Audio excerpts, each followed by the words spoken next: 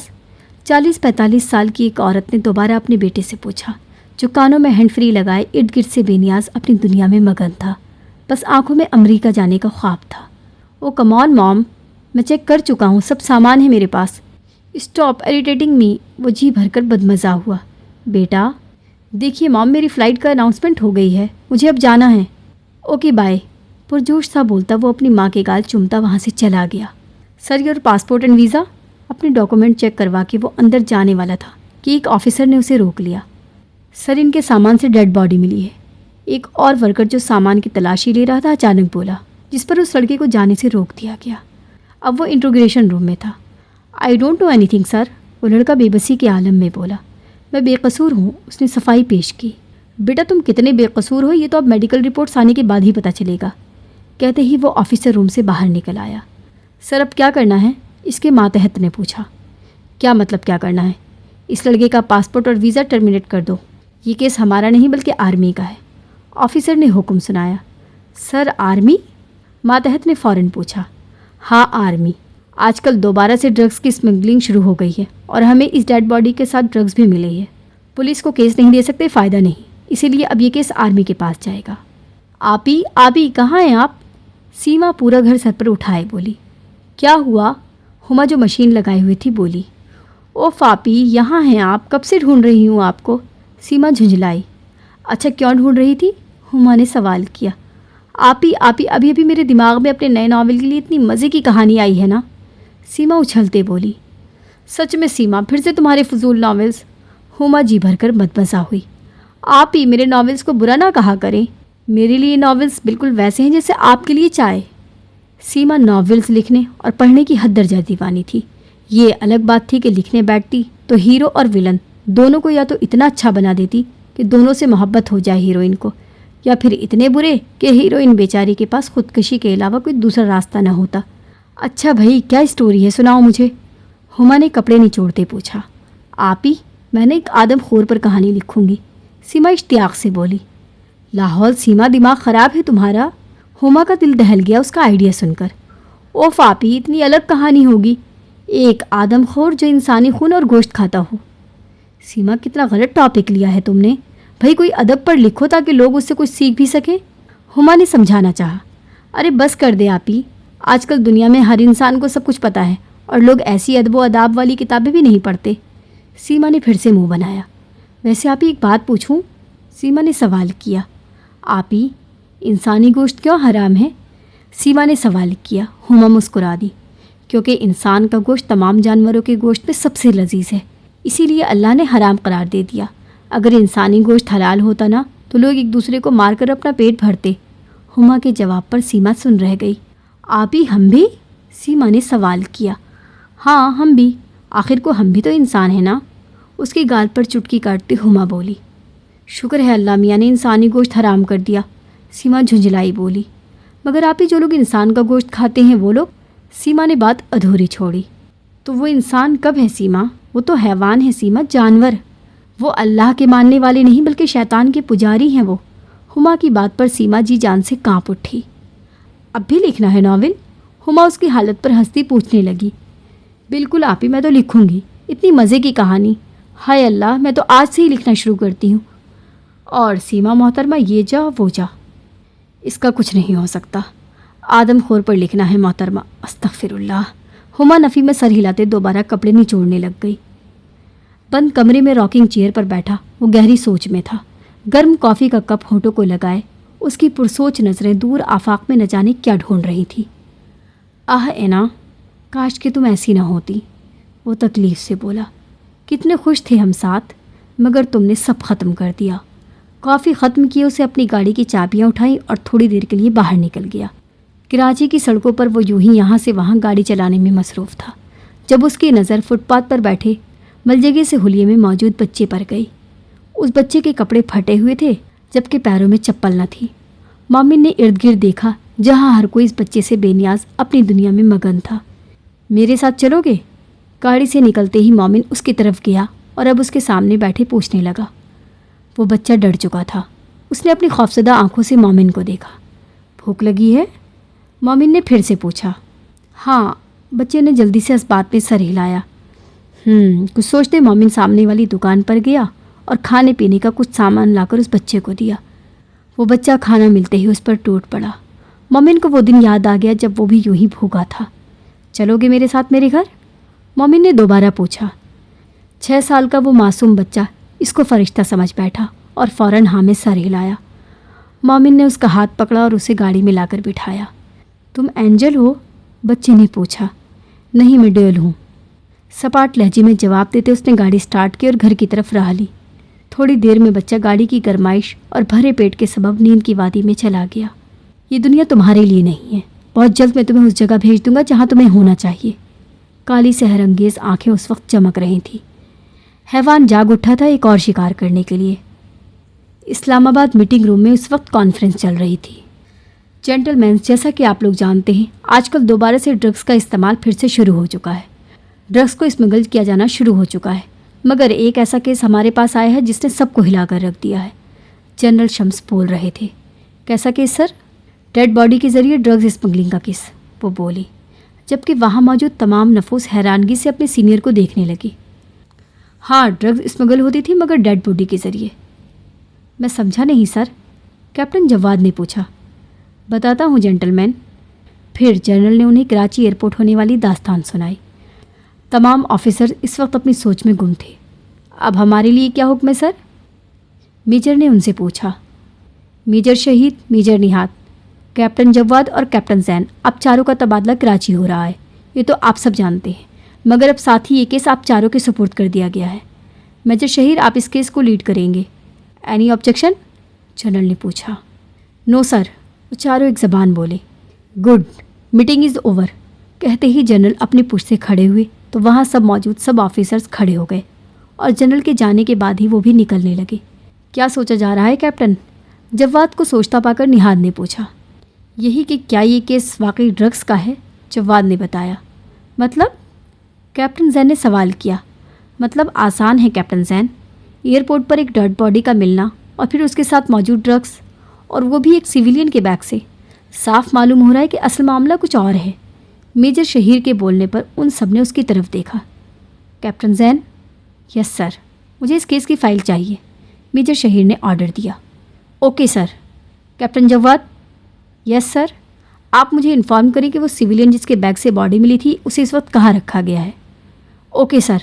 جواد salute کرتا باہر نکل گیا۔ تمہارے دماغ میں کیا چل رہا ہے شہیر؟ نہاد نے سوال کیا۔ کچھ نہیں، اور بہت کچھ بھی، شہیر نے جواب دیا۔ اللہ ہمیں اپنے حفظ و امان میں رکھے، آخر کو تم کیس لیڈ کر رہے ہو۔ نہاد دونوں ہاتھ اٹھائے دعا کرتے بولا۔ شہیر کے ہونٹوں پر ایک مسکان آ گئی۔ یہاں کھڑے کیا کر رہے ہو؟ ہمیں کراچی جانا ہے، ٹرانسپورٹ کا بندوبست کرو۔ شہیر کے کہنے پر نہاد نے اسے یوں دیکھا جیسے اس نے نہ جانے کیا بول دیا ہو۔ کیا مطلب ہے؟ ہم بائی ایئر جائیں گے نا؟ نہاد نے پوچھا۔ نہیں، ہم بائی روڈ جائیں گے۔ شہیر کی بات پر نہاد اسے ٹکر ٹکر دیکھنے لگا۔ By road? نہاد نے کنفرم کرنا چاہا۔ ہاں، بائی روڈ، شہیر نے جواب دیا۔ نہیں تو مذاق کر رہے ہو نا؟ نہاد نے پوچھا۔ بالکل بھی نہیں، شہیر نے نفی میں سر ہلایا۔ شہیر، ہمیں لاہور نہیں جانا جو تم بائی روڈ بول رہے ہو، کراچی جانا ہے، نہاد نے اسے بتایا۔ مجھے پتا ہے، شہیر مزے سے کندھے اچکائے بولا۔ تم مر جاؤ چول انسان، نہایت درد بھرے لہجے میں بولا۔ سنو، جواد ہمارے ساتھ نہیں جائے گا، اس کی شادی ہے، وہ بعد میں آئے گا، شہیر بولا تو اس کی آنکھوں میں موجود درد نہاد کو افسوس میں مبتلا کر گیا۔ شہیر چھوڑ دو اسے، نہاد نے سمجھایا۔ چھوڑ ہی تو دیا ہے، ایک درد تھا جو اس کے لہجے میں تھا۔ میں آیا، نہاد کمرے سے باہر نکل گیا۔ پیچھے کھڑے شہیر نے درد سے آنکھیں موند لی۔ شہیر اور اس کی ٹیم کراچی کے لیے روانہ ہو چکی تھی، ماں سوائے جواد کے جس کی آج شادی تھی۔ پورا سفر شہیر نے آنکھیں بند کیے گزارا۔ ایک تکلیف تھی جو اس کے دل میں اٹھی تھی۔ اسے آج وہ دن یاد آیا جب وہ اس کی محبت کا اسیر ہوا تھا، جو آج کسی اور کی ہونے جا رہی تھی۔ ماسی، سیما جلدی کرو نا، گھر بھی جانا ہے۔ اتنی دیر ہو گئی، ابا پریشان ہو رہے ہوں گے، اور پھر مغرب کا وقت بھی ہو گیا ہے۔ ہما سیما سے بولی، جس کی شاپنگ ختم ہونے کا نام نہیں لے رہی تھی۔ اوہو آپی، بس 10 منٹ پلیز۔ سیما نے منت کی، جس پر ہما نے ہاں میں سر ہلا کر اسے اجازت دی۔ چلے آپی؟ سیما اس کے پاس آ کر بولی۔ شکر اللہ کا۔ ہما نے شکر ادا کیا اور بازار سے باہر کو نکلی۔ وہ دونوں اس وقت فوڈ اسٹریٹ سے ہو کر گزر رہی تھی جب ایک آدمی ہما کے پاس سے اچانک سے گزرا، مگر ہما اپنی راہ میں رک گئی۔ اس کی آنکھیں آنسوں سے بھر گئی تھیں۔ کیا ہوا آپی، چلے نا؟ سیما اس سے بولی تو ہما پھر سے چلنے لگ گئی۔ اللہ آپی، جلیبیاں لے لیں؟ سیما للچائی نظروں سے جلیبی کی دکان کو دیکھ کر بولی۔ سیما دیر آپی، بس 5 منٹ۔ سیما تیزی سے دکان کی طرف گئی، جبکہ ہما ایک سائڈ پر آ کر کھڑی ہو گئی۔ وہ آدمی ایک بار پھر ہما کے برابر میں آ کھڑا ہوا اور کسی نہ کسی طریقے سے اسے چھونے کی کوشش کرنے لگا۔ شہیر جو اپنی بائک اسٹارٹ کر رہا تھا، اس کی زیرک نگاہوں سے یہ سب چھپ نہ سکا۔ اس نے ایک نظر اس لڑکی کو دیکھا جو ضبط کی آخری حد کو چھو رہی تھی۔ اس کی آنکھیں آنسوں سے بھر گئی تھی۔ وہ آس پاس مدد طلب نگاہوں سے دیکھ رہی تھی، جبکہ وہ شخص اسے خباثت بھری نگاہوں سے۔ شہیر کو ایک دم غصہ چڑھا۔ وہ اس آدمی کے پاس آ گیا اور اسے مارنا پیٹنا شروع کر دیا۔ گھٹیا، خبیث انسان، عورت کی خاموشی کا فائدہ اٹھاتا ہے تو؟ تم جیسے بے شرموں کی وجہ سے ہی ہمارا معاشرہ ایک عورت کو عزت اور تحفظ فراہم نہیں کر سکتا۔ شہیر کا غصہ کسی صورت بھی کم نہیں ہو رہا تھا۔ تھوڑی دیر میں ہی وہاں پولیس آ گئی، جنہوں نے شہیر کی شناخت پر اس کو چھوڑ کر اس آدمی کو گرفتار کر لیا، جس کی حالت اب بری ہوئی پڑی تھی۔ سیما بھی اس ہنگامے سے وہاں آ گئی تھی۔ جب اس نے روتی ہما کو دیکھا تو اس کے پاس جا کر اسے سنبھالنے لگی۔ سنیے، شہیر جو وہاں سے جانے لگا تھا ایک میٹھی پکار پر مڑا۔ وہ آپ کا شکریہ۔ ہما نے ایک پل کو نظریں اٹھائے اسے دیکھا، تاہم ایک پل، اور وہ ایک پل تھا جب شہیر کے دل پر محبت نے اپنا قبضہ جما لیا۔ ہما وہاں سے فوراً چل دی، مگر شہیر کتنے ہی پل وہاں کھڑا رہا۔ نقاب میں نظر آتی صرف 2 شہد رنگ آنکھیں شہیر کا چین اور سکون لوٹ چکی تھی۔ انہی دنوں شہیر کا ایک جونیئر جواد کا نکاح تھا۔ جواد اور شہید نے مل کر ایک کیس پر کام کیا تھا، اور اسی سلسلے میں شہیر لاہور سے پنڈی آیا ہوا تھا۔ جواد نے شہیر کو اپنے نکاح کی دعوت دی تھی، مگر شہیر کی امی کی طبیعت خرابی کی وجہ سے وہ نہ جا سکا، اور پھر انہی دنوں شہیر کی والدہ کی وفات ہو گئی، جس کی بنا پر وہ پنڈی نہ آ پایا۔ شہیر کی زندگی میں بہت کچھ بدل گیا تھا، مگر جو نہیں بدلا تھا وہ تھا وہ خاص احساس جو اس کے دل میں اپنی جگہ بنا چکا تھا۔ کتنی کوشش کی تھی اس نے وہ حادثہ بھولنے کی، مگر کوئی فائدہ نہیں ہوا۔ کچھ دنوں بعد شہیر واپس پنڈی ایک کیس کے سلسلے میں آیا تھا۔ ان کا مشن ایک ایسے گروہ کو پکڑنا تھا جو بیچ بازار میں بچوں سے بھیک منگواتے تھے، اور یہ بچے بھیک کے نام پر لوگوں کے موبائل چوری کرتے تھے، اور انہی موبائلز کو استعمال کے ملک میں بلاسٹ کروائے جاتے تھے۔ شہیر کی وجہ سے وہ گروہ پکڑا گیا تھا، مگر انکاؤنٹر کے دوران گولی شہیر کے کندھے پر جا لگی تھی۔ چونکہ افتخار صاحب کا گھر اسی ایریے کے پاس تھا، جواد شہیر کو آرام کی غرض سے ان کی طرف لے آیا۔ جواد یار، تم خواہ ٹینشن لے رہے ہو، میں ٹھیک ہوں، شہیر درد پر قابو پاتے بولا۔ سر آپ فکر نہ کریں، آپ کو میرے ماموں اور ان کی فیملی سے مل کر اچھا لگے گا، اور آپ کی کنڈیشن ایسی نہیں ہے کہ آپ کہیں اور اسٹے کریں۔ جواد اسے جواب دیتا افتخار صاحب کے گھر لے آیا۔ افتخار صاحب نے جواد کی بات سن کر شہیر کو رات گزارنے کی اجازت دے دی تھی، مگر جب شہیر کو باتوں ہی باتوں میں معلوم ہوا کہ ان کے گھر میں صرف وہ اور ان کی 2 بیٹیاں ہیں، تو وہ جواد کو گھورتا رہا، جو ہر جگہ دیکھ رہا تھا ماں سوائے شہیر کے۔ ابو، کھانا لگ گیا ہے۔ اتنے میں ہما نے دروازہ کھٹکھٹا کر انہیں اطلاع دی۔ یہ آواز نہیں، وہ نہیں ہو سکتی۔ شہیر نے غلط فہمی سمجھ کر سر جھٹکا۔ آ جاؤ بیٹا، کھانا کھا لیں۔ افتخار صاحب کی بات پر وہ کھانے کو چل دیے۔ شہیر جو ہاتھ دھونے کی نیت سے باہر آیا تھا، ایک وجود سے ٹکرایا۔ ہما نے شہیر کو دیکھتے فوراً دوپٹے سے نقاب کر لیا، مگر شہیر، وہ تو پہچان چکا تھا ان آنکھوں کو، یہی تو تھی وہ۔ ہما شہیر کو دیکھ کر وہاں سے بھاگ گئی، جب پیچھے سے جواد آیا۔ سر آپ یہاں؟ جواد نے اس سے پوچھا۔ ہاں، وہ ہاتھ دھونے تھے، شہیر نے چونک کر جواب دیا۔ اچھا، وہ کون تھی؟ افتخار صاحب کی بیٹی؟ شہیر نے جواد سے باتوں باتوں میں پوچھا۔ جی سر، ماموں کی بیٹی اور شہیر کو کسی انہونی کا احساس ہوا۔ اور میری بیوی، جواد خوشی میں مسکراتے بولا، اور شہیر کو یوں لگا جیسے کوئی اسے تپتے صحرا میں چھوڑ چکا تھا، اور آج شہر کو معلوم ہوا تھا کہ وہ احساس جو وہ اتنے دنوں سے دل میں لیے گھوم رہا تھا وہ کوئی اور نہیں بلکہ محبت کا احساس تھا۔ اور یہاں کرتے ہیں ہم اپنے اس فرسٹ ایپیسوڈ کا اختتام، اور آپ بتائیں آپ کو یہ ناول کیسا لگ رہا ہے۔ چلیے آج کے لیے اتنا ہی، اللہ حافظ۔